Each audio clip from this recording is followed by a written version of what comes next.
Ignatius Press and the Augustine Institute present The Formed Book Club. Catholic book lovers unpacking good books, chapter by chapter. If you like us, please help us by subscribing and by reviewing us on Spotify, Apple Podcasts, or wherever you might listen.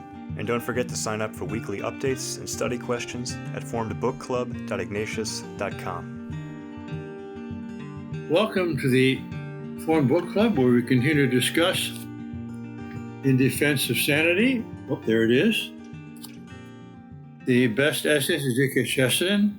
This is Vivian Dudreau at my right, your left, and Father Fessio and Joseph Pierce is there. I'm going to dedicate today's session to our good friend and author, Robert Riley, In Defense of America. What was it? America In Defense of the Founding. In Defense of the Founding. He visited us last evening. First, he had gone to a mass, which was the worst homily he'd ever heard in his life. I won't say what religious order with which I'm associated gave that. And then we took him out to dinner to the wonderful beach chalet, looking over the Pacific Ocean in the parking lot we had parked. And while we're eating in broad daylight, the people from San Francisco or maybe from elsewhere broke into his car, smashed 3 windows, took 2 backpacks, a computer, and all his personal information. So, Robert, we're dedicating this to you. Welcome to San Francisco. We hope you enjoyed your trip. And now when you get back to Washington, D.C., you won't maybe think it's as bad as you did before. So I don't think we're going to cover more than 3 chapters, because if we do, that's fine. But Chesterton is like, as I said, previous session, it's like condensed, orange juice or condensed milk. You just have to go at it slowly. There's so much there. So we're going to begin with this chapter, Turning Inside Out. And I've got things I want to comment on here and things I want to quote. So I want to give Vivian, you first chance to speak, and then Joseph, and I'll come in after that. Well, the title, Turning Inside Out, has to do with taking the most important things, which are inside, and putting them outside where the lesser important things are. And modern people being very confused about this, particularly when it comes to the roles of women. And there's so much in this chapter. I mean, I could just go on and on and on quoting from it. It's as relevant today as it was when he wrote it, probably even more so. Looks like you want to quote. Well, the date is 1923, so it's almost 100 years ago. But does he not address what we're experiencing today? He does address it. He addresses the very sometimes dreadful trade-offs between a woman's commitment to her very young children and a woman having a profession outside the home, and how difficult it is to balance this.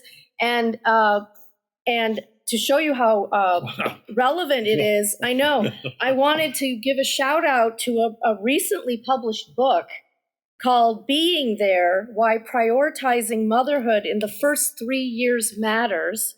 Where's this? What page? By Erica Commissar. This is a recently published book that I just want to give a shout out to, that this woman is talking about the same things Chesterton is talking about in this chapter. That shows you how prescient he was and how relevant he still is. So what is it again? What's the title?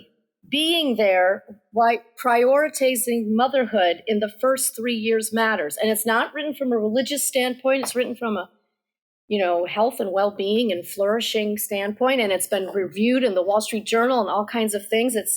So I just wanted to throw that out there so that people know Chesterton has got a lot of backup to support what he's saying. Well, just a quick quote from the beginning on page 159, about 5-6 lines down on the beginning there. And the moral is not fashionable in the press at the moment. What is to the effect that a woman may gain a professional success at the price of a domestic failure. And it is the convention of journalists at this moment to support what is feminist against what is feminine. At this moment, 100 years ago in England. And now. Will we never learn? I had the same passage highlighted, and it's astonishing to me. I think Vivian used the word prescient. Another word we could use is prophetic. That Chesterton's talking about things here that we've lost the feminine because of the ism. And the biggest losers of that is not the masculine, although the masculine suffers as well. Everybody suffers. It's the feminine that suffers from feminism, and it's children that suffer from feminism. So we've had over a century of it, because obviously Chesterton's talking about something which was current then. That's right. And he points out this irony that at this time that he's writing, all of the social reformers are putting such an emphasis on the need for education right. and how important education is. And as he says on page 160, that, according to them, education is everything. Okay. And then he goes on, for if there be any word of truth in all this talk about the education of the child, then there is certainly nothing but nonsense in 9/10 of the talk about the emancipation of the woman. If education is the highest function in the state, why should anybody want to be emancipated from the highest function in the state? It is as if we talked of commuting the sentence that condemned a man to be president of the United States. Now, I do want to emphasize that, we're talking here about very young children. Those early years are just so important. Yes. And sometimes that can get lost in the case. But he actually makes it explicit on page 163, where he says, we cannot insist that the first years of infancy are of supreme importance and that mothers are not of supreme importance. And I think that is what we've sadly lost sight of, how supremely important mothers really are. I think you meant to say we cannot insist enough. We got to correct this for the next printing. We cannot insist enough that I think that should be in there, don't you, as an editor? No, because he's saying we cannot insist one thing. Oh, I see. Okay. While at the same time not insisting something else. You see? Right. You're right. I get you. All right. We did it right the first time. All right. Yeah. And then he talks about how this abandonment of the inside world, the domestic world, the home, the hearth, is really because it's harder than the public life, right? He talks about this starting on page 166. Let's see. He says, to be really at one with that man, meaning an individual person, you would have to solve real problems and believe that your own solutions were real. In dealing with the one man or the one person, you would really have a far huger and harder job than in dealing with your throng of thousands. And that is the job that people run away from when they wish to escape from domesticity to public work, especially educational work. They wish to escape from a sense of failure, which is simply a sense of fact. And, I would throw out that a lot of times this is what causes divorce, that it's hard taking care of one person, one spouse, one husband, and knowing that person through and through. And you can't help but feel that you've failed that person. You can't help sometimes but feel like your marriage is not all it should be. And it really is an escape from failure when people run away from family life in order to take up some cause or some public work or something they think or is even just...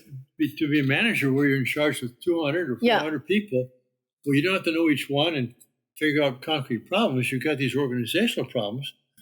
So he's saying it's a passage from a greater work to a smaller one, from a harder work to an easier one. And that is why most of the moderns do wish to pass from the great domestic task to the smaller and easier commercial one. Page 166. That's right. Well, I had that one. You've got my two quotes for that page. That's good. I should interject here that Vivian is a homeschooling mom of 4 children. She also, during that time, did professional work. You were kind of part-time at Ignatius Press as an editor. I was a dabbler. But, to straighten out Joseph Pierce's bad syntax. But No. But so from firsthand what it's like. And I still remember you telling me when you taught your 2 boys, your first boy, Thomas, he's more rational type, whereas Stephen is more artistic type. And so you had to teach them differently. I did. You got 4 kids in your home, and Thomas, you got to go through the syllogisms. Stephen, you got to show the pictures. Yeah. And so the educator, and there was 2 girls as well, who also were different in the way they approached things. I mean, no classroom teacher can do that. And these were the earlier years, the grammar school years. They all went to high school, well, all but one. So, and I don't want to say that homeschooling per se is for everybody, but I will back up what Chesterton says, which is that it's the parents' responsibility to look after the education of the children, and that this also gets lost sight of in often modern sociological ideas or pedagogical ideas, that somehow the public institutions are going to do better than the family in the raising of children. And I think he says it on 162. Is that where you are? I'm looking at one. Yes, exactly. Yeah. In the case of comparative poverty, which is a common lot of mankind, we come back to a general parental responsibility, which is the common sense of mankind. We come back to the parent as the person in charge of education. If you exalt the education, you must exalt the parental power with it. And I would say that that's the governing principle that we must keep defending in the face of statist educational experts who think they can do a better job. Our beloved mother, the Catholic Church, has insisted on this uninterruptedly from the beginning, that the parents have the first responsibility for the education of the children. And I'm very happy to see in the United States, for example, in Florida recently, the legislature passed unanimously, Democrats and Republicans, nonpartisan, unanimously a bill that would introduce critical race theory. It was kind of surreptitiously done as a project-oriented civics or whatever. And the moms in Florida saw that. They saw what happened to their kids. They revolted, they rebelled peacefully, not just mostly peacefully, entirely peacefully. And so Governor DeSantis, he vetoed a bill that had been unanimously passed by his legislature because he saw that the moms were right. Joseph, we've been doing an awful lot of talking. Are you on mute? Well, I'm on voluntary mute because you're doing such a good job at the exposition of such an important topic here. The one thing I did want to highlight is 2 sentences from Chesterton on page 163 towards the bottom, because I think this encapsulates what you've been talking about, that it's not even ultimately about the efficiency of it. It's about whether, children will be better educated or whether mothers will be happier. It's about the fact that the family and the home comes first, and that all power should be devolved upwards and outwards from the family. So towards the bottom of page 163, Chesterton says, all tends to the return of the simple truth that the private work is the great one and the public work the small. The human house is a paradox, for it is larger inside than out. So it reminds me of The Last Battle by C.S. Lewis, Yes. where heaven is, it's like an onion where every layer gets bigger than the one before it. So the human house is also a modern Doctor Who, the TARDIS, the spaceship that basically is much, much larger on the inside than it is from the outside. The human home and the human family is that, and it is at the heart, literally, of a healthy society. And insofar as we forget that or destroy that, we are forgetting and destroying the heart of human society, and the anarchy that's going to be the consequence will be the fault of people that have engineered that. And one thing about the Florida case you mentioned, it's not about the Florida case, but I did read something today about the fact that the enrollment at kindergarten and pre-K and kindergarten in the last year is down 13%. Yes. Now, that's actually very good news if it's Praise true. God. I don't necessarily trust statistics, but on the assumption that it's true, it's good news. Well, and you look at the prison populations, what is the leading indicator of what puts people in prison. It's not poverty. It's a lack of two parents. It's a lack of education at home. Well, Chesterton comes back to the same themes many times from many different, and we'll see that in coming forward here. But he has a way of kind of summarizing it or encapsulating it that just makes it shine forth. And, in a previous essay, he talked about poetry and free verse and so on. I mean, Chesterton is quite poetic in his writing. It's not, it doesn't rhyme. There's no meter. There's alliteration, but the sentences flow. It's not just prosaic. It's not like reading a sociology report, that's for sure. Right. So turning things inside out, have we discussed that enough? As far as I'm concerned, yes. Well, then let's go to on turnpikes and medievalism. I love it how he talks at the beginning here, page 169, about an article which is entitled "A Relic of Medievalism." And then later on he says, "I fear the future will look at that sentence somewhat sadly and a little contemptuously as a very typical relic of modernism." I'm sorry, I'm going to quote a lot here. It will be a melancholy relic of the only period in all human history when people were proud of being modern. For though today is always today, and the moment is always modern, we're the only men in all history who fell back upon bragging about the mere fact that today is not yesterday. I fear that some in the future will explain it by saying that we had precious little else to brag about. For whatever the medieval faults, they went with one merit. Medieval people would never worry about being medieval, and modern people do worry about being modern. But however that may be, this particular example may give food for thought, like many other instances of thoughtlessness. I like that. This example will give us food for thought, like many other instances of thoughtlessness. Oh, the guy.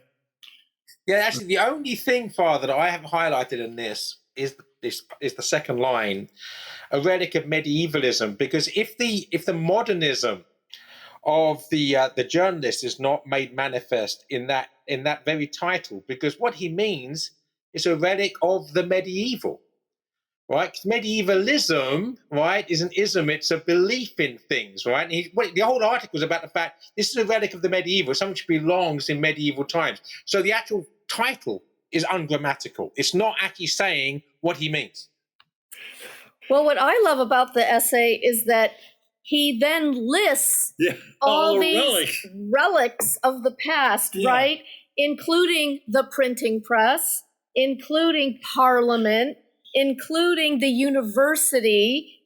This is brilliant for him to set up this, modern horror of the Dark Ages and medieval times, and for him to take some of the most cherished institutions that modern men value and trace them to the Middle Ages. Like Westminster Abbey, Dante's Divine Comedy, Chaucer Canterbury Tales, the Tower of Giotto, He says, about page 171, if we were really relics of medievalism, that is, if we had really been taught to think, Yeah, it's brilliant. Yeah. It's really brilliant.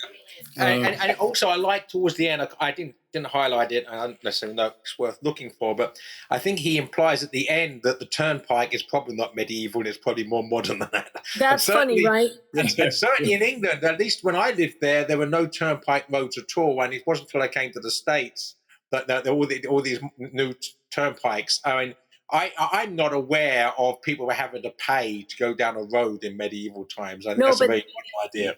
But they did in Roman times. They had toll roads and toll bridges and toll gates, and they were hustling for money at every turn, probably. But he makes a good point about that, saying, "Well, look, the people use the roads to pay the tax." That's right. That's good. What's wrong with that? Yeah, and here in California, Joseph, we don't have turnpikes; we have freeways. So you don't have to pay tolls normally on a road, except that our gas tax is about half the price of the gasoline we're using. Yeah, You our know. gas is over $4 a gallon here now, and that's mostly because of taxes. Yep. So the freeway is not really free then. No. But the tax is hidden. But now we have to figure out how to tax electric car drivers, because now that means only the people pumping gas are paying for the roads. That's not fair. But that's another discussion. Well, why is it, Joseph, you're on the East Coast, you have these parkways, right? Parkways, you don't park, you drive. But then you go home into your driveway, you don't drive, you park. So there's something I don't quite get about the. Oh, if you're trying to confuse me, because I am from the East, but I'm actually from East Anglia, so don't try to baffle me with East Coast. That's what we call East Coast Joseph, English. that's the extreme East, the extreme Orient.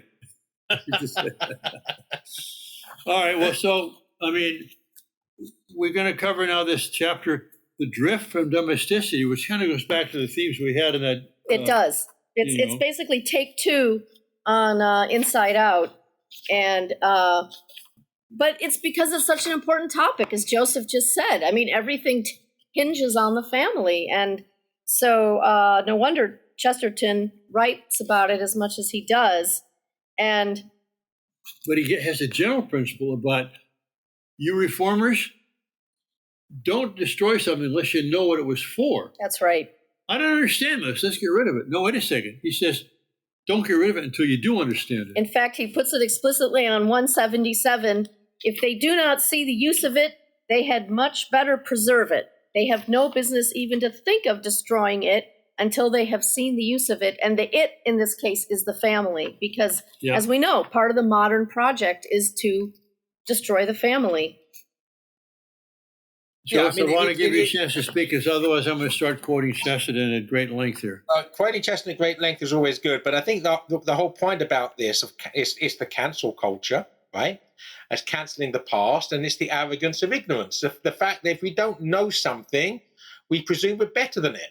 I mean, in actual fact, and this is the irony and the paradox, is exactly the same psychology as racism. The arrogance of ignorance. If we don't understand something, such as another person or their beliefs or the color of their skin, we presume that they're inferior to us. And that's the irony, is the cancel culture is as bigoted as the people it criticizes. That's right. Oh, no, that's not true. It's more bigoted. Right. Okay, so beginning on 173 is this general principle here, 5 lines down. The more modern type of reformer goes gaily up to the gate, and says, I don't see the use of this. Let's clear it away. To which the more intelligent type of reformer will do well to answer, if you don't see the use of it, I certainly won't let you clear it away. Go away and think. Then when you can come back and tell me what you do see the use of it, I may allow you to destroy it. Okay, continuing. This paradox rests on the most elementary common sense. The gate or fence, that is something we find there from tradition, from the past, did not grow there. It was not set up by somnambulists, sleepwalkers, who built it in their sleep. It is highly improbable that it was put there by escaped lunatics who were for some reason loose on the street. Some person had some reason for thinking it would be a good thing for somebody. And until we know what the reason was, we really cannot judge whether the reason was reasonable. It is extremely probable that we have overlooked some whole aspect of the question. If something set up by human beings like ourselves seems to be entirely meaningless and mysterious, there are reformers who get over this difficulty by assuming that all their fathers were fools. But if that be so, we can only say that folly appears to be a hereditary disease. Yeah, that's really hilarious. But the truth is that nobody has any business to destroy a social institution till he has really seen it as an historical institution. And that's about the family. I'll go on, page 174. Interrupt me at will, because otherwise I'm going to go on here. Middle of the page. And when, in the general emancipation of modern society, the Duchess says she does not see why she should not play leapfrog, or the Dean declares that he sees no valid canonical reason why he should not stand on his head, we may say to these persons with patient benevolence, Defer, therefore, the operation you contemplate until you have realized by ripe reflection what principle or prejudice you are violating. Then play leapfrog and stand on your head, and the Lord be with you. Among the traditions that are being thus attacked, not intelligently, but most unintelligently, is a fundamental human creation called the household or the home. And yet he's writing this is 1929, this says, but I mean, are we destroying the family and the home now? That a family is what you define it to be? I think the tragedy is, Father, here, that the people that most want to destroy the home and the family are those that have never had one. And they don't know what it is. And insofar as they've seen, should we say, romanticized depictions of it, they hate it because they never had it. It's the dog in the manger. It's the same principle as the poor during the Bolshevik Revolution hating the rich, right? It's those that have never had a father, never had a family, hating those who have. We can feel sorry for them, but the point is it's not based upon a knowledge of what the family is. It's based upon an ignorance of the family because they never had it. And that's the real tragedy. Well, I will say in my 50 years of priesthood, 49, going on 50, and 60 years of being a Jesuit, I've said this before many times. I've seen nothing so beautiful and inspiring as a large, holy Catholic family. I mean, there's nothing like it. It's the most beautiful thing in the natural world, and it's supernatural as well. It's the witness. It's the witness, which is why we need more of them. And so, ideally, more people could experience that, is even from outside, and aspire to that. I would like to say, Joseph, while I agree with you that often the people who hate the family are people who tragically never enjoyed one, never was nurtured by one, and so they hate what they don't know, or out of a weird sort of envy and spite. But I would also say that the way we educate young people, even people who come from good families or stable ones anyway, they kind of get indoctrinated into this whole success cult and careerist cult.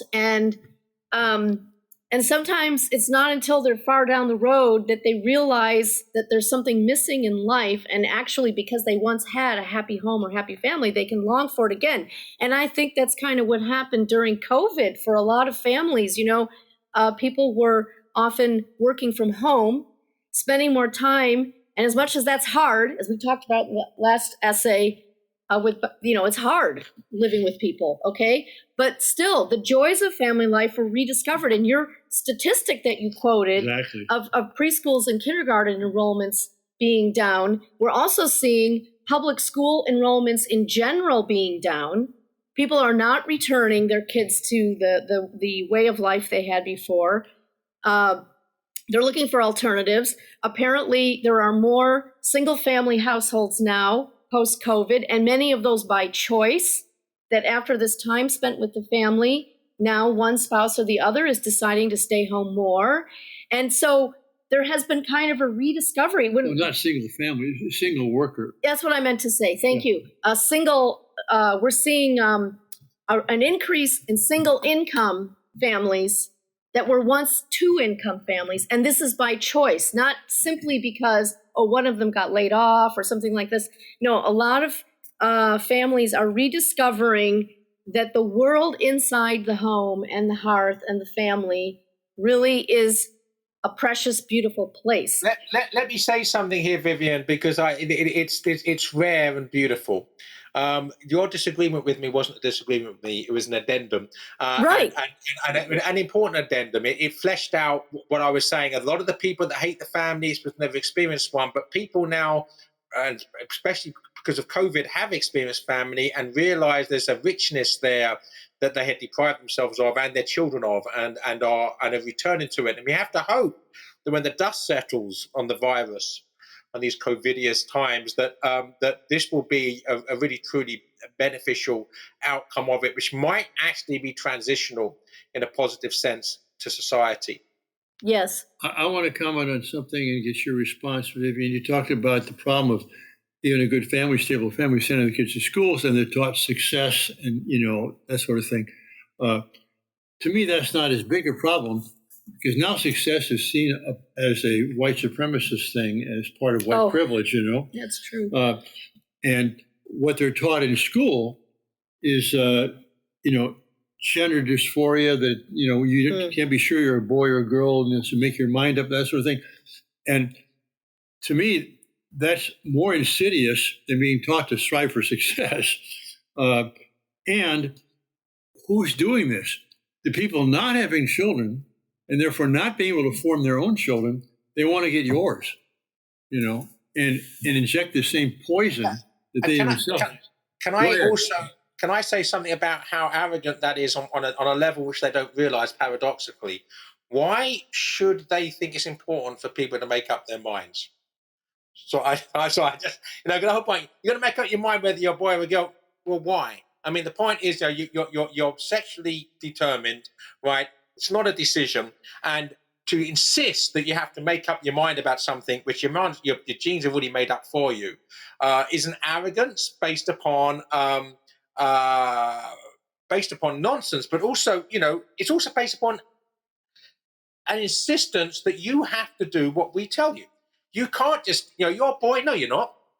In other words, make up your mind means you can't be a boy. You have to make up your mind by making up what I tell you your mind is, which is, it's not actually making up your mind. It's brainwashing. And kids have never been confused about whether they're boys or girls in the past, and it's not because of preconditioning; it's because of biological determinism. I mean, it's just a question of now. No, you will make up your mind according to my mind, which is just another word for brainwashing.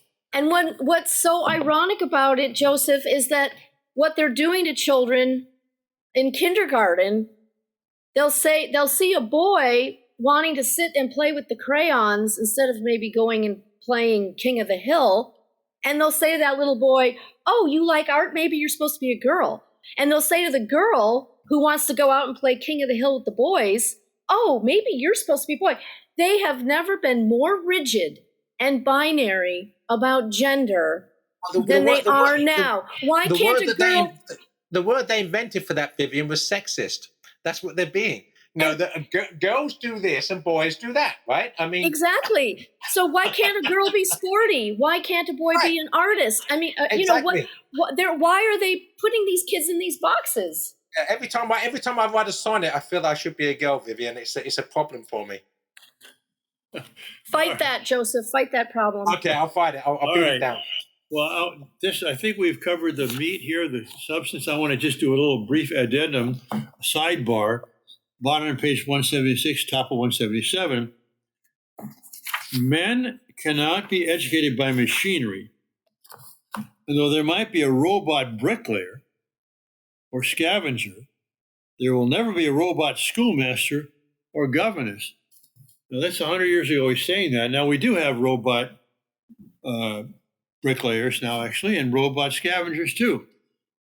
We're experimenting with robot teachers with the Zoom culture, but that cannot replace human direct contact. It can supplement. There can be blended education, but you can't substitute for a teacher in the classroom and a parent in the home with the children.